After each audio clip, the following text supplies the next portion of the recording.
Ya, baik. Assalamualaikum warahmatullahi wabarakatuh. Perkenalkan, nama saya Aditya Kusniadi. Saya berasal dari Universitas Pembangunan Indonesia Manado, kelas B121, Fakultas Hukum. Pada kesempatan kali ini, saya ingin mempresentasikan tugas UTS untuk mata kuliah Hukum Lingkungan. Dosen pembimbing yaitu Enci Linda Imon SHMH. Ya, baik, kita langsung mulai saja. Yang pertama itu latar belakang. Masalah lingkungan hidup memang bukan persoalan salah satu negara saja, tetapi sudah menjadi tanggung jawab seluruh bangsa dan negara. Oleh karena itulah, sebagai upaya dilakukan orang untuk mencegah tambah rusaknya lingkungan hidup, seperti dengan diselenggarakannya KTT Bumi, Protokol Kyoto, dan lain sebagainya. Bahkan beberapa negara yang masih memanfaatkan bahan bakar fosil berusaha mengurangi efek rumah kaca dengan menggunakan bahan bakar gas alam yang secara ekonomis sangat kompetitif bila dibandingkan dengan penggunaan minyak bumi atau batu bara. Hanya sebenarnya gas alam juga tetap menimbulkan CO2, tetapi lebih sedikit bila dibandingkan dengan penggunaan minyak bumi dan batu bara. Di samping itu pun gas alam juga menimbulkan metan selama proses penyediaannya, yang kesemua itu dapat mengakibatkan kerusakan lingkungan. Kita masuk ke rumusan masalah, yaitu yang pertama, apa pengertian lingkungan hidup? Yang kedua, apa pengertian dari pencemaran laut? Yang ketiga, apa penyebab dari pencemaran laut? Yang keempat, bagaimana upaya pencegahan dan penanggulangan pencemaran laut di Indonesia? Yang pertama yaitu pengertian lingkungan hidup. Pengertian lingkungan hidup atau lingkungan adalah istilah yang dapat mencangkup segala makhluk hidup dan tak hidup di alam yang ada di bumi atau bagian dari bumi, yang berfungsi secara alami tanpa campur tangan manusia yang berlebihan. Yang kedua yaitu pengertian pencemaran laut.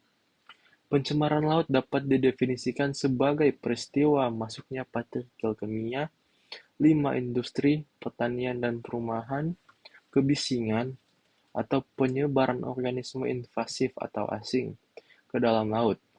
Banyak bahan kimia yang berbahaya berbentuk partikel kecil yang kemudian diambil oleh plankton dan binatang dasar yang sebagian besar adalah pengurai maupun filter atau feeder penyaring air.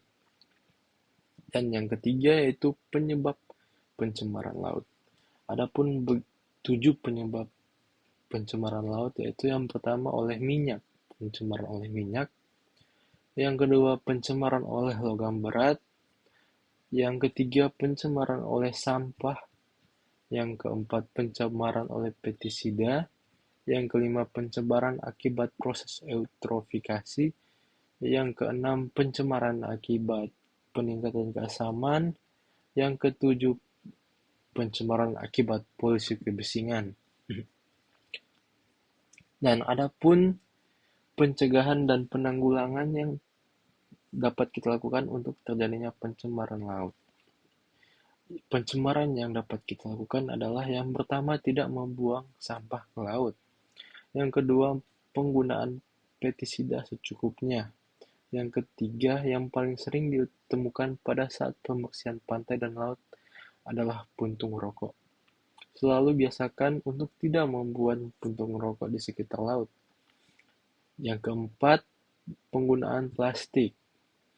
Yang kelima, jangan tinggalkan tali pancing, jala atau sisa sampah dari kegiatan memancing ke laut. Yang keenam, setiap industri atau pabrik menyediakan instalasi pengelolaan air limbah atau IPAL. Yang ketujuh, menggunakan pertambangan ramah lingkungan, yaitu pertambangan tertutup. Yang kedelapan, dengan cara pendaur-ulangan sampah organik. Yang kesembilan, tidak menggunakan deterjen fosfat, karena senyawa fosfat merupakan makanan bagi tanaman air seperti enceng gondok yang dapat menyebabkan terjadinya pencemaran air. Dan yang ke-10 yaitu penegakan hukum secara serta pembenahan kebijakan pemerintah.